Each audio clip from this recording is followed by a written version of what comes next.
Hello दोस्तों, स्वागत है आप सभी का आपके अपने यूट्यूब चैनल मैथ्स दीवाने पर।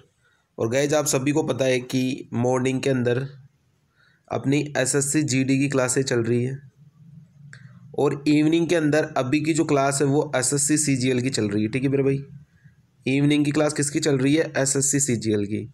और इसके अंदर मैं आपको वो सारे के सारे सवाल करा रहा हूँ जो एग्जाम में आपको पूछे जा सकते हैं, या किस तरीके के सवाल अब तक प्रीवियस ईयर के सवाल किस तरीके के पूछे गए हैं, वो सारे के सारे सवाल अपन यहाँ पर डिस्कशन करने वाले हैं। ठीक है मेरे भाई। और आज इसकी 12th, आज इसका जो है वो 12th क्लास। ठीक है, प्ले लिस्ट बना रखी है, वहाँ जाके आप इसकी सारी की सारी 12 की 12 क्लासेस देख सकते हो जो आज तक की क्लासेज हैं। और एसएससी जीडी की भी मैंने प्ले लिस्ट बना रखी है, वहाँ पे भी जाके क्लासेस देख सकते हो। जो मैंने क्लासेस बना रखी है वो सारी की सारी क्लासेस आप जाके देख सकते हो। सारी की सारी क्लासों में मैंने प्रीवियस ईयर के सवाल करा रखे हैं मेरे भाई। ठीक है, तो आज का जो अपना सेशन है वो भी एसएससी सीजीएल का जो प्रीवियस ईयर सवाल पूछे गए वही अपन डिस्कशन करेंगे। ठीक है मेरे भाई, चैनल पर नए आए हो तो चैनल को सब्सक्राइब जरूर कर लेना और दोस्तों के साथ सेशन को शेयर जरूर कर देना। ठीक है मेरे भाई, तो करते हैं आज का अपना सेशन स्टार्ट। आज के भी सवाल बहुत अच्छे अच्छे सवाल है। ठीक है मेरे भाई, तो करते हैं आज का सेशन स्टार्ट। आज का पहला सवाल आपकी कॉपी पर ये रहा, बताओ। पहला सवाल है, सारे के सारे पूछे गए सवाल है, प्रीवियस ईयर सवाल है। एक व्यक्ति की वार्षिक आय 2.6 लाख रुपए से बढ़ रही है। ठीक है, बढ़ी है, लेकिन उस आय पर जो टैक्स था उसे भुगतान करना पड़ता था वह 17.1% से 13.3% तक कम हो गया। ठीक है मेरे भाई, दोनों ही दशा में 35% वह पहले की तरह ही टैक्स का भुगतान करता है। तो उसकी प्रारंभिक आय जो है वो अपने को बतानी है। प्रारंभिक आय कितनी है, बस यही अपने को पूछा गया है। तो इस तरीके के सवालों को कैसे करेंगे, एक बहुत ही अच्छा और प्यारा मेथड आपको बताने जा रहा हूँ, रेशियो मेथड। इस तरीके के सवाल को भी किससे करेंगे? इस तरीके के सवाल को भी रेशियो मेथड से करेंगे। बहुत ही प्यारा मेथड है, इससे इजी मेथड कोई नहीं हो सकता। ठीक है मेरे भाई, इससे इजी मेथड कोई नहीं हो सकता। 17.1% से 13.3% जो है वो उसका टैक्स हो रहा है। तो 17.1 और 13.3, इस पॉइंट को मैं हटा दूं क्योंकि दोनों में पॉइंट लगा हुआ है और एक नंबर है तो पॉइंट हट जाएगा। 19 से काट दो इसको, तो 19 से काटोगे तो 9 बार कटेगा और ये 7 बार कटेगा। ये है टैक्स का रेशियो। किसका रेशियो है? टैक्स का रेशियो है। तो इनकम का रेशियो कितना आ जाएगा मेरे भाई? इनकम का रेशियो इसका अपोजिट हो जाएगा, 7:9। अरे टैक्स का रेशियो 9:7 है, तो इनकम का रेशियो कितना हो जाएगा? 7:9 हो जाएगा। यही हो जाएगा 7:9। अब आप खुद बताओ कि कितना वार्षिक आय उसकी बढ़ रही है? 2 यूनिट बढ़ रही है। लेकिन सवाल में क्या बोला है? सवाल में बोला है कि 2.6 लाख रुपए बढ़ रही है। तो 2 की वैल्यू कितनी है? 2.6 है। तो 1 की वैल्यू कितनी हो जाएगी? 1 की वैल्यू हो गई 1.3। ये हो जाएगी 1.3 तो होगी। ठीक है, तो 1 की वैल्यू अपने पास निकल के आ गई 1.3। ठीक है, अब अपने को सवाल में क्या बोला है? अपने को सवाल में बोला है मेरे भाई कि उसकी प्रारंभिक आय बताओ। तो प्रारंभिक आय कितनी थी? 7 यूनिट। तो 1 की वैल्यू 1.3। तो मेरे भाई 7 की वैल्यू कितनी हो जाएगी? 7 की वैल्यू हो जाएगी 13 गुणा में 7 यानी 91, यानी 9.1 इसका बिल्कुल करेक्ट आंसर है। ये उसकी प्रारंभिक सैलरी थी, इनिशियल इनकम। अगर अभी की वो इनकम बोलता तो 11.7 हो जाती, 117 यानी 11.7। अगर अभी की बढ़ी हुई सैलरी उससे पूछता, क्योंकि 2.6 लाख रुपए इसमें जोड़ देते अपन, तो आंसर क्या हो जाता? फिर आंसर हो जाता 11.7 लाख। लेकिन अभी आंसर क्या आएगा मेरे भाई? अभी आंसर आ जाएगा 9.1। 9.1 लाख इसका बिल्कुल करेक्ट आंसर है। इनिशियल इनकम जो थी उसकी 9.1 लाख थी। इस 35% का कोई यूज नहीं है क्योंकि वो टैक्स अभी भी वही दे रहा है जो पहले दे रहा था। ठीक है, बस खेला था किसका? टैक्स का। कितना टैक्स था? 17.1 से 13.3% तक कम हो गया, यानी 9 से 7 हो गया टैक्स। तो इनकम कितनी हो गई? 7 से 9। 2 यूनिट इनकम बढ़ रही है। सवाल में बोल रहा है कि 2.6 लाख रुपए बढ़ी है। तो 2 की वैल्यू 2.6, तो 1 की वैल्यू कितनी आ जाएगी? 1.3। तो इनिशियल वाला कितना है? 7 है। तो 7 की वैल्यू कितनी आ गई मेरे भाई? 9.1। और ये इसका बिल्कुल करेक्ट आंसर है। आ जाओ नेक्स्ट वाले सवाल पे। ये वाला सवाल बताओ। इस तरीके के सवाल अपन ने पहले करे हुए हैं, बस इसमें थोड़ा सा हल्का सा इसमें ऐड किया गया है सवाल में। देखना इस तरीके के सवाल अपन ने किए हुए हैं, कहाँ से लेकर यहाँ से लेके यहाँ तक के सवाल अपन ने पहले किए हुए हैं, मैंने कई बार कराए हुए हैं, मैंने शायद कल वाले सेशन में भी कराए थे, मैं डेली कराता हूँ ऐसे सवाल, ठीक है। 12% की छूट पर 264 रुपये में बेचता है, तो 88 की वैल्यू कितनी है 264, तो 100 की वैल्यू कितनी आ जाएगी, ये इसका कितना गुना है आप खुद बताओ, 3 गुना है, यानी 100 की वैल्यू आ गई 300। यदि उसने छूट नहीं दी होती तो उसे 20% का लाभ होता, 20% का लाभ मतलब 120 की वैल्यू 300, तो 100 की वैल्यू कितनी आ जाती, इसको 20 से काट लो 6 और ये काट लो 5, तो 6 की वैल्यू 300 कितना गुना है 50 गुना, तो 5 का 50 गुना कितना हो जाएगा 250। यहाँ तक अपन ने सवाल किए हैं यहाँ तक, ठीक है। अब इसके आगे इसने क्या ऐड कर दिया, यदि एक खिलौने का क्रय मूल्य 20% कम हो जाता, ये इसका सीपी आ गया। अब इसको अगर ये 20% कम कर ले तो 25 गुणा में 2 50, यानी 50 रुपये अगर वो कम कर ले, सीपी हो जाए इसका 200 हो गया इसका सीपी, क्योंकि 20% उसने कम कर लिया। सीपी क्या निकल के आया 250, 20% इसने कम कर लिया, यानी इसका 80% कितना आ गया 200 रुपये आ गया।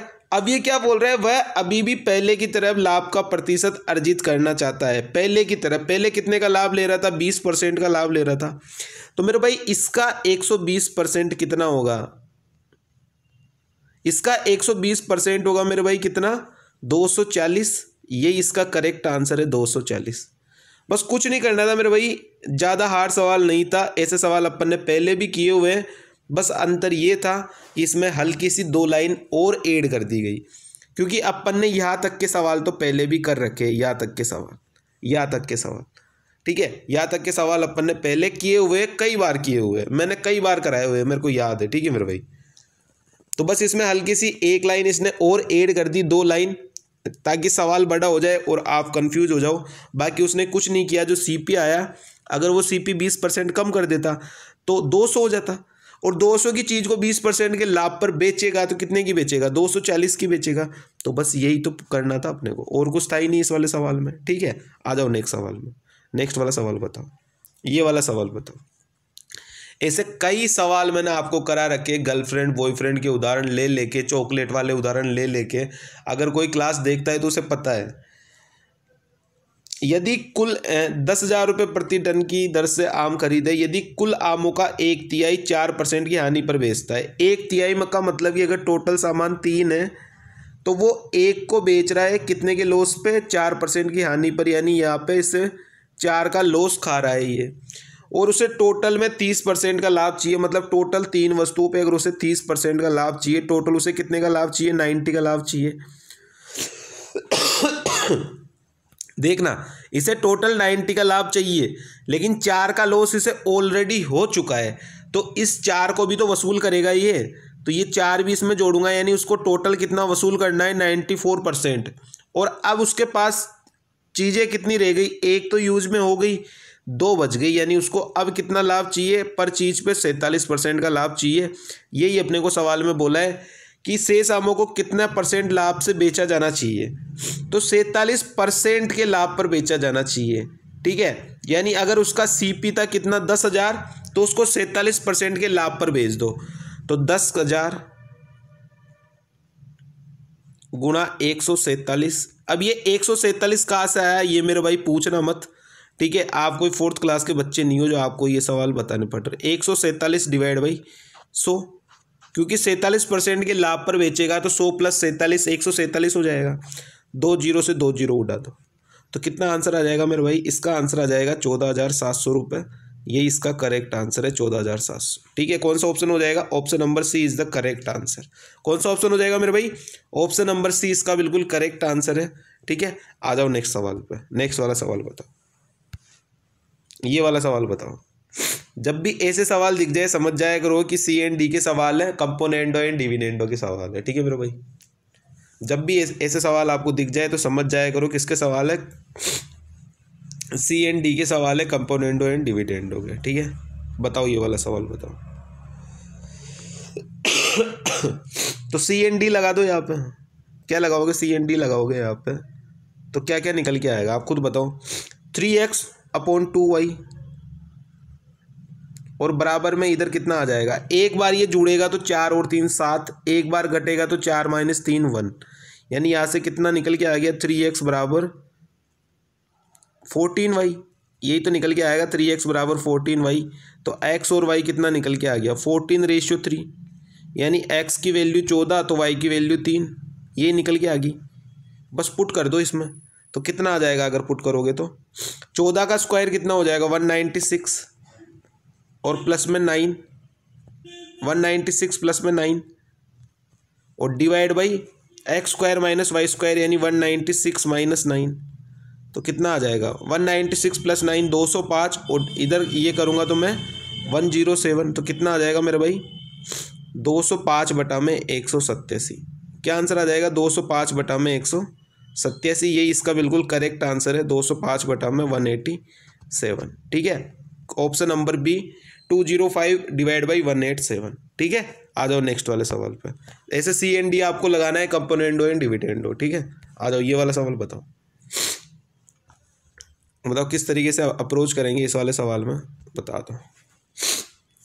देखना ये अपने को x की पावर 4 है, x की पावर 4 है। अगर यह मैं यहाँ पे स्क्वायर कर दूँ दोनों जगह तो ये स्क्वायर स्क्वायर मिलके 4 बन जाएगा और ये 25 और 4 100 बन जाएगा। तो मैं इसमें क्या करता हूँ, इस पूरे का क्या है स्क्वायर कर देता हूँ इस वाले का। ठीक है, तो यहाँ से कितना निकल के आ जाएगा 5x + 1/2x का स्क्वायर करूँगा मैं तो कितना आ जाएगा 25x square plus 1/4x square plus 2ab। अब 2ab अगर मैं करूँगा तो 2 गुणा में 5x गुणा में 1/2x, तो ये x से x कट गया, 2 से 2 कट गया, तो कितना बचा सिर्फ 5, सिर्फ मेरे पास बचा 5। तो मैं ये लिख रहा हूँ 5 और बराबर √5 का खोलूँगा तो ये भी कितना आ जाएगा 5। ठीक है मेरे भाई, तो यहाँ से कितना निकल के आ गया 5 से 5 तो उड़ गया, कितना आ गया ये आ गया 100x की power 4 + 1 divide by 4x square और बराबर में 0, ये आ जाएगा 0। तो आप खुद बताओ 100x की पावर 4 + 1 बराबर 0 आ गया, 0 आ जाएगा। ये इधर अगर क्रॉस गुणा करूँगा तो 0 हो गया। तो 100x की पावर 4 कितना आ गया, ये आ गया -1, कितना आ जाएगा मेरे भाई -1 आ गया, ये -1 आ जाएगा ना। 100x की पावर 4 कितना आ गया -1। तो यहाँ पे मेरे को 50x की पावर 4 भी निकालना है, तो 50x की पावर 4 कितना आ जाएगा 50x की पावर 4 कितना आ जाएगा, ये अगर 1 है तो ये हाफ हो जाएगा, तो ये कितना आ जाएगा -1/2, यही आ जाएगा मेरे भाई -1/2। तो ये आ गया कितना -1/2,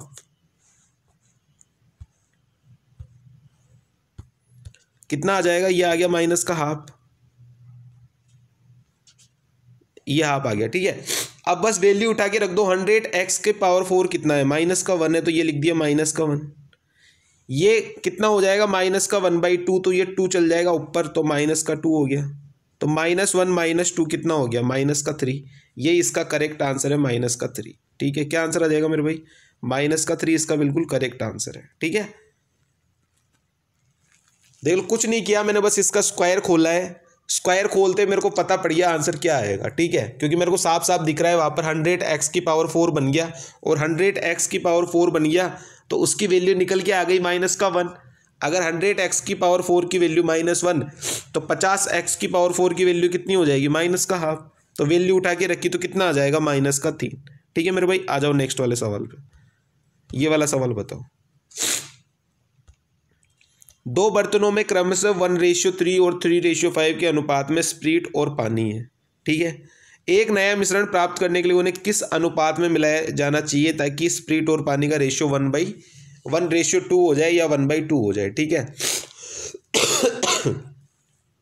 तो इस तरीके के सवालों को करने के लिए मैंने बता रखा है भाई एलिगेशन से करो, किसी भी एक चीज़ को पकड़ लो, या तो स्प्रिट को पकड़ लो या पानी को पकड़ लो।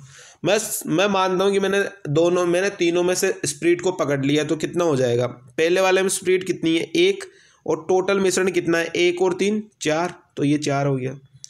इसमें स्प्रिट कितनी है 3 है और टोटल कितना है 8, तो ये मैंने लिख दिया 8 और टोटल मिला के क्या हो रहा है 1:2, यानी इसमें स्प्रिट कितनी है 1 और टोटल मिश्रण कितना है 3।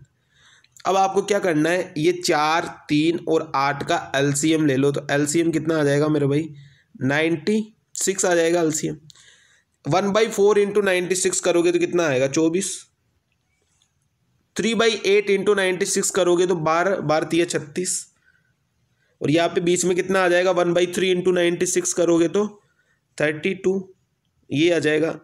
यहाँ से निकाल लो कितना कितना आ रहा है, यहाँ से आप देखोगे तो 4 और ये इधर कितना आ रहा है 8, और 4 से 8 को अगर काटोगे तो कितना आ जाएगा 1/2। ये इसका बिल्कुल करेक्ट आंसर है 1/2। क्या आंसर आ जाएगा मेरे भाई, 1/2 is the correct answer, option number C, ये इसका बिल्कुल करेक्ट आंसर है 1/2। ठीक है मेरे भाई, क्या आंसर आ जाएगा, 1/2 इज द करेक्ट आंसर। ठीक है, ऑप्शन नंबर सी इसको लगा लेना टिक। ठीक है, ये इसका बिल्कुल सही आंसर है। आ जाओ नेक्स्ट वाले सवाल पे। ये वाला सवाल बताओ, ये मेरे को दिया हुआ है पी, ठीक है, ये मैं लिख लेता हूँ आपके लिए। ये मेरे को दिया हुआ है पी, कलर चेंज कर लेता हूँ ताकि आपको दिख जाए। ठीक है, ये है पी, ये है सी, ये है एफ, ठीक है, ये है बी, ये क्या है ई, ये है ए और ये है मेरे पास डी। ठीक है, अब मेरे को दिया हुआ है पी सी। अब मैंने ये वाली प्रॉपर्टी आपको पहले भी समझा रखी है कि बार अगर कोई बिंदु पर जाकर ये एक्सटर्नल मिल रहे हैं तो क्या क्या होता है, P C into P B बराबर P F into E F, P F into P. ठीक है, पी एफ इंटू पी। ये मैंने आपको पहले भी अलग से मैंने क्लास भी बना रखी है इसकी मेरे भाई, जाके देख लेना सर्कल वाली क्लास, उसमें मैंने अलग से भी बता रखा है। इस तरीके के सवाल मैंने पहले भी बता रखा है। ठीक है, लेकिन ये सीजीएल के सवाल करा रहा हूँ तो पूछा गया है उसमें। देखना, पीसी की वैल्यू कितनी है, 9 है। पीबी की वैल्यू कितनी है, 12 है, 12। पी एफ की वैल्यू कितनी है, 8 है। तो पी ई की वैल्यू आ जाएगी यहाँ से, इंटू पी कर दिया तो पी ई की वैल्यू यहाँ से आ जाएगी। कितनी आ जाएगी देखना, 4 से काटो तो 4 4 3 12, 4 दूनी 8, यानी पी ई की वैल्यू कितनी आ गई, 27/2 आ गई। 27/2 आ गई पी ई की वैल्यू। ये तो हो गया ये वाला बार वाला सर्किल। अब अंदर वाले सर्किल पे लगाते हैं तो पी बी गुणा पी ए बराबर पी ई गुणा पी डी, पी गुणा पी डी आ जाएगा। अब आप बताओ कि पी बी कितना है, पी बी अपने को दिया है 12, पी ए कितना है, पी ए अपने को दिया है 18, तो ये लिख दिया मैंने 18। पी ई की वैल्यू आ गई 27/2 और पी डी की वैल्यू निकाल लो। तो पी डी की वैल्यू कितनी आ जाएगी, 9 से काटो, 9 से कट गया 2 बार, 9 से कट गया 3 बार, 3 से काटो कितनी बार कट गया, 4 बार। तो 4 गुणा में 2 8 और 8 गुणा में 2, तो पी डी की वैल्यू कितनी आ गई, 16 आ गई। अपने को क्या निकालना है, अपने को निकालना है डी ई। डी और ई निकालनी है, ये वाली लंबाई, ये वाली लंबाई अपने को निकालनी है। तो इसमें से पी डी में से पी ई को माइनस कर दूँ तो डी और ई की वैल्यू आ जाएगी, ये आ जाएगी मेरे भाई। तो पी डी कितना है, 16 है, और पी ई कितना है, 27/2 यानी 13.5 है। तो निकल के क्या आएगा, 2.5, ये तो निकल के आएगा। तो आंसर इसका क्या हो जाएगा, ऑप्शन नंबर डी, 2.5 इसका बिल्कुल करेक्ट आंसर है। ठीक है मेरे भाई, कुछ नहीं करना था, मैंने पहले भी समझा रखा है। ये वाली प्रॉपर्टी आप जाके क्लास देख सकते हो, सर्किल की अलग से बना रखी है, सर्किल नाम डाला हुआ है, प्लेलिस्ट में जाके देख लेना तो आपको मिल जाएगी। ठीक है मेरे भाई, आ जाओ चलते अब नेक्स्ट वाले सवाल बताओ। ये वाला सवाल बताओ आप, कई बार करा रखे मैंने इस तरीके के सवाल, जल्दी से कर दो इस वाले सवाल में। इसका क्या आंसर आएगा, ये वाला सवाल बता दो।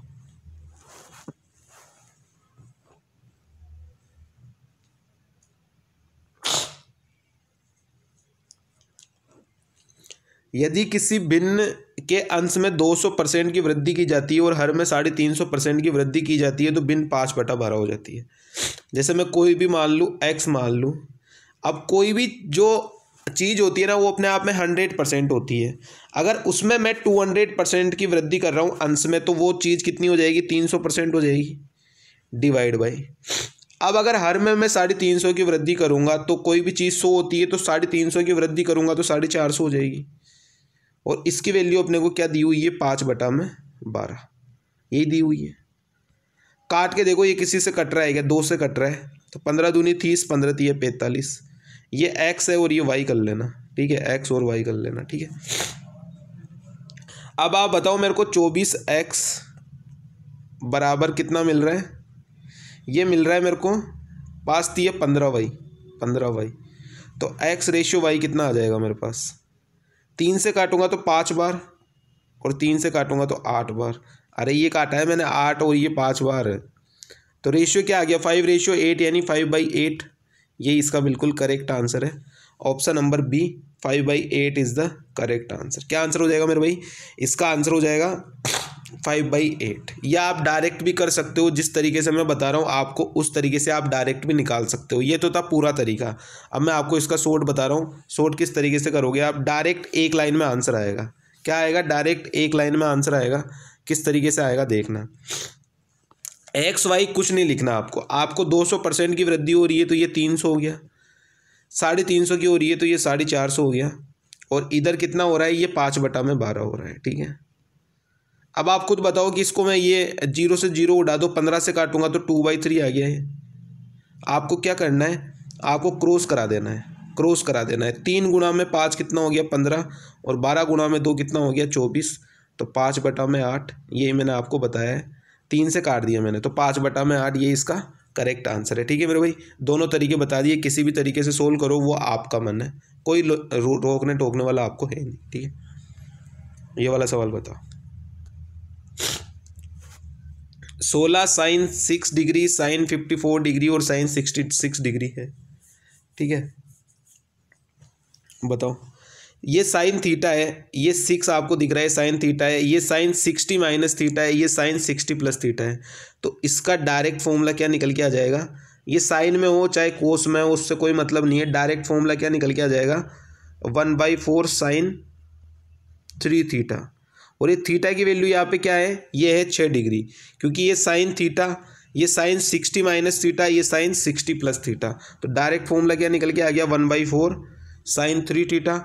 वैल्यू पुट कर दो तो 16 इंटू में 1/4 क्या क्या निकल के आ जाएगा?